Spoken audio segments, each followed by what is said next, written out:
Welcome back to Brain Driven Brands. I'm your new officially promoted co-host of this podcast. I'm Nate Legos here with my other co-host, Sarah Levinger. What's up, Sarah? Hey. Oh, hey. It's great to have you as an official co-host of the podcast. Scotty and I literally didn't do any prep work. We were just like, it doesn't make sense that we call him a guest because you've been on over 50% of the episodes. So you're just, how about you just take over from now on? I'm going to sit back. You just do you. Perfect. Well, if you're new here, I'm the VP of marketing for a watch company called Original Grain. Sarah has studied consumer behavior and psychology for the last decade or so. Maybe longer than that. She's much older than me. Ow! Am I really? Yeah, I'm literally like 8 years older than you. But what do you got for us today?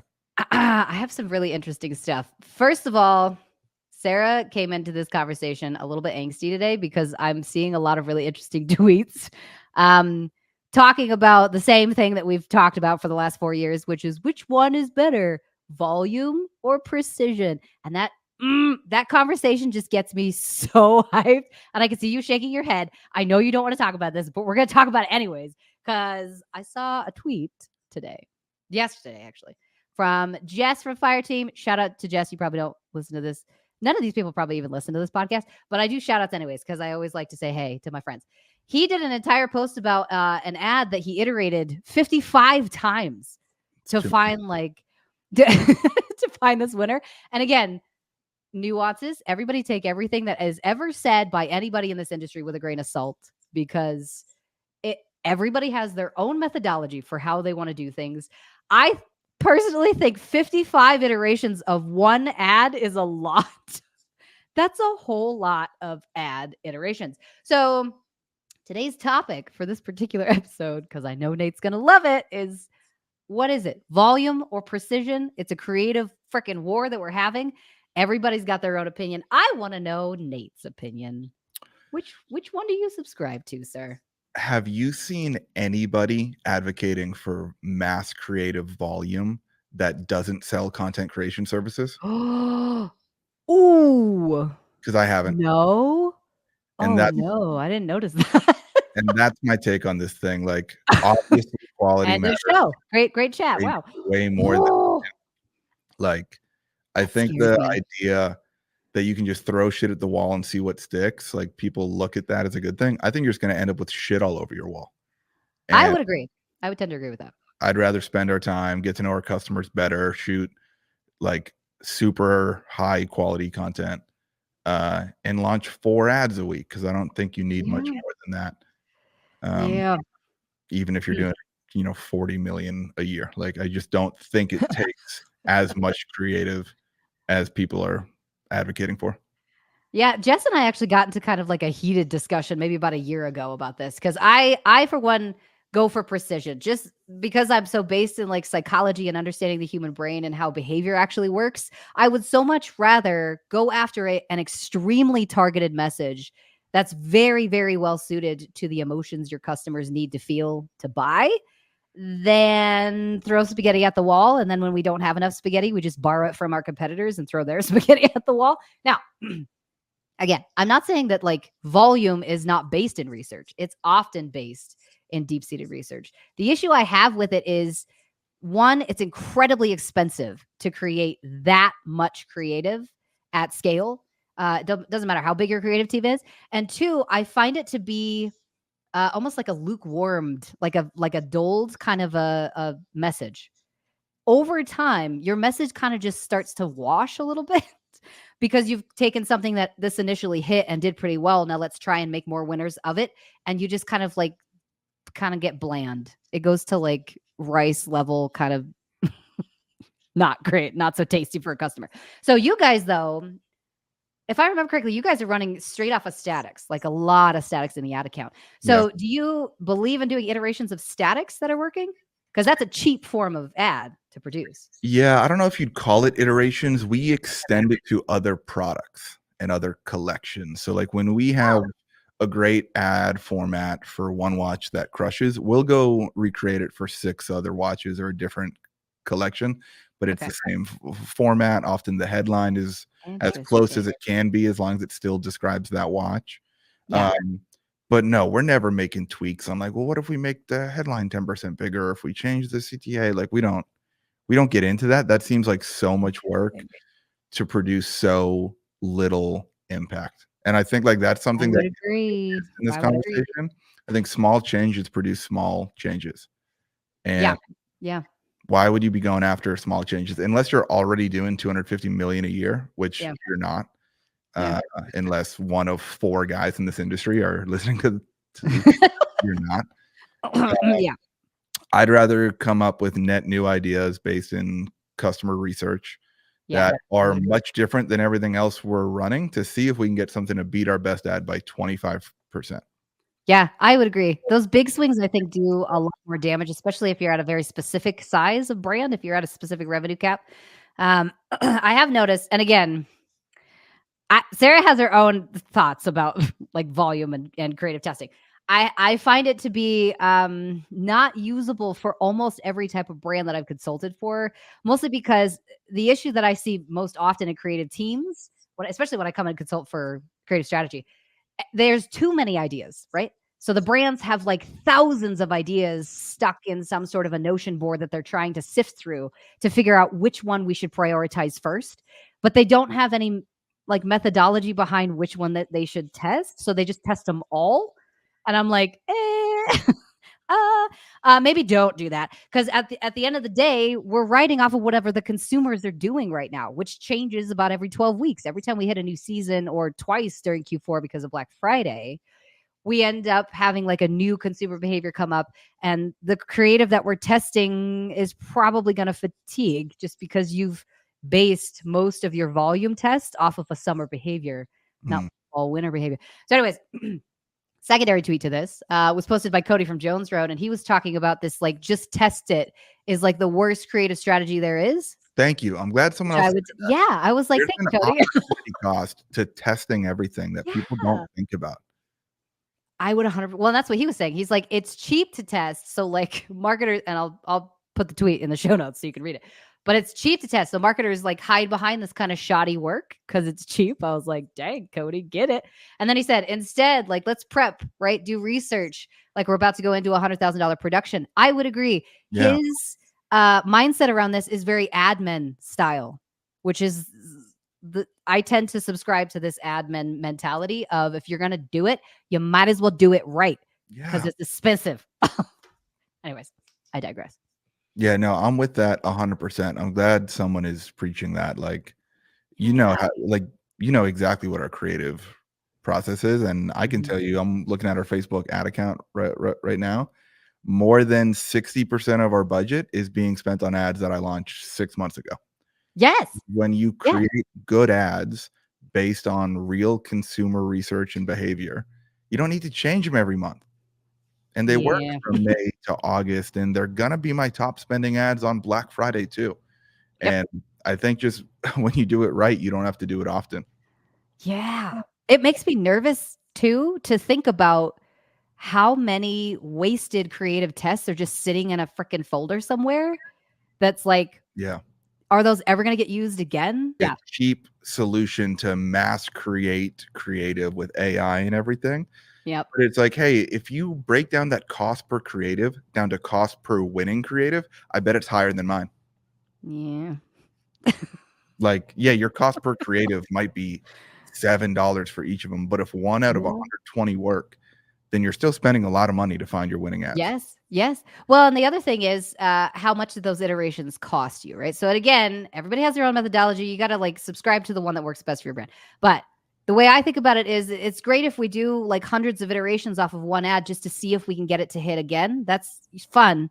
But at the end of the day, how much did you spend on the other iterations? Like if you spend 2,000 to make like 1,000, Well, the and cost doesn't time really too. outweigh that benefit. Yeah, the time, Make me. the budget, like the time in the ad account where you're spreading your budget out across a Yeah. ton of losing creatives because you're trying to find the next one to hit.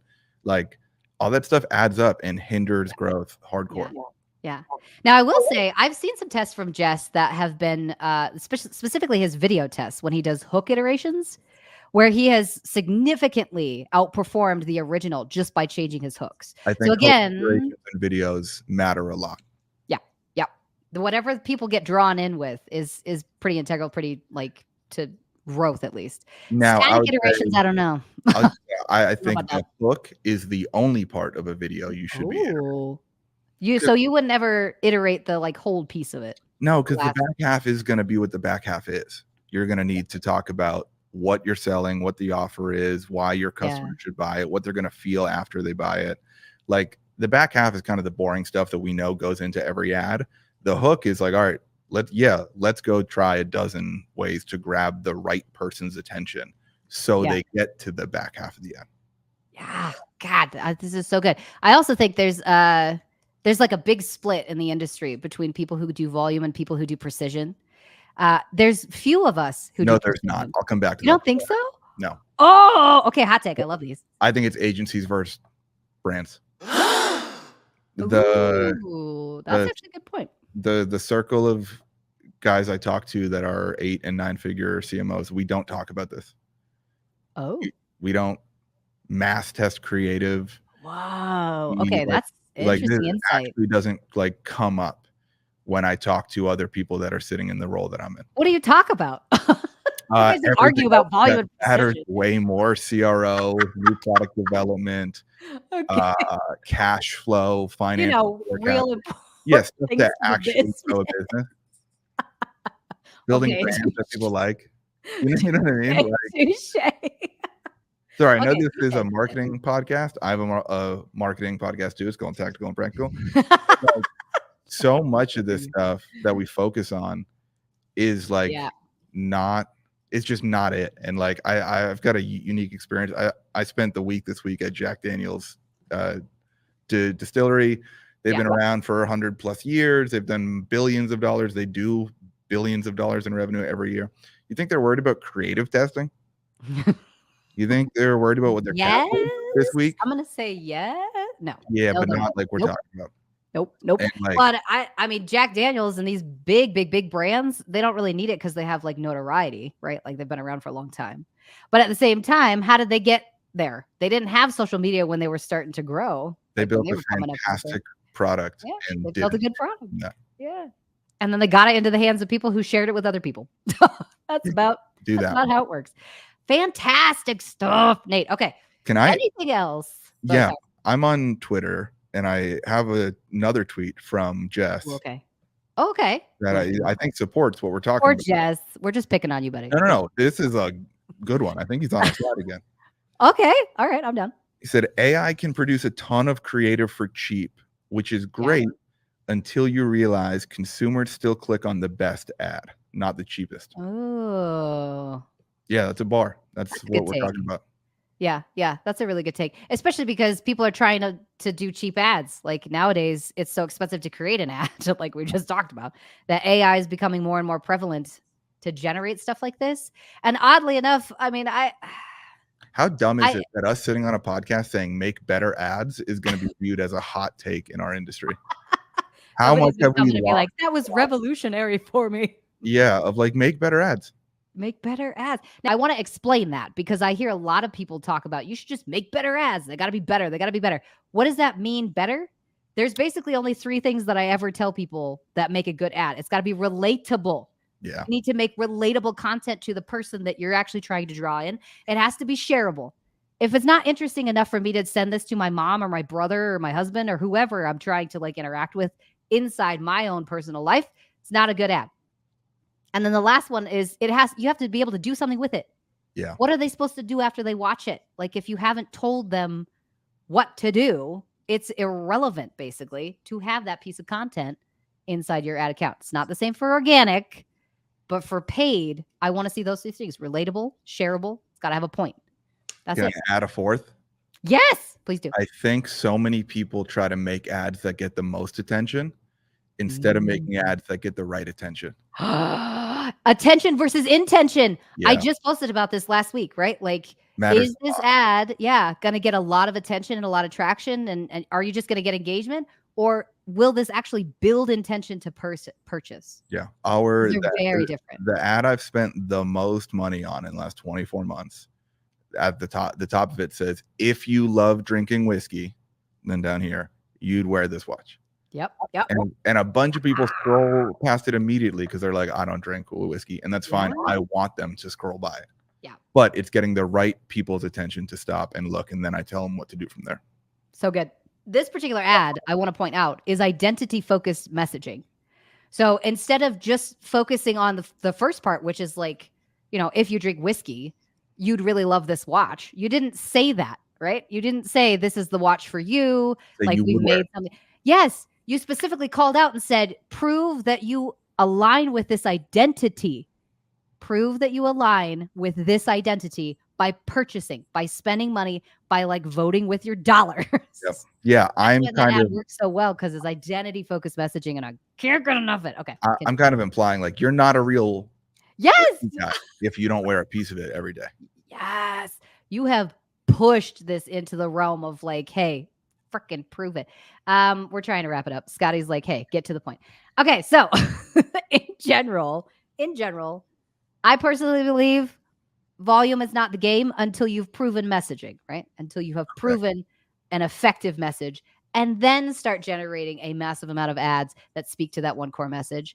Anything else you want to add to that, Nate? Legos. Make ads great again. Oh, we need hats. It's election season. I don't know. Gotta throw that in there. That was great. That was a great segue into this. Where can people find you? In my bunker, hiding because the election's coming up. No, you can follow me on Twitter at Nate Legos. You can listen to Tactical and Practical. If you like what I have to say on here, I'm even better on that podcast. And Sarah's not on it, so if you're sick of hearing from her. You don't want to hear from Sarah. Come on over to that one. Oh my God. Okay. You can find me on Twitter at Sarah Levenger, basically everywhere except for Instagram, like I've talked about many times before, because that platform is dumb and wouldn't let me have my own name as a handle. So Sarah.Levenger over on Instagram. Thanks for joining us. We'll see you next time. The Brain Driven Brands podcast is part of the Learn and Laugh series on the Quickfire Podcast Network.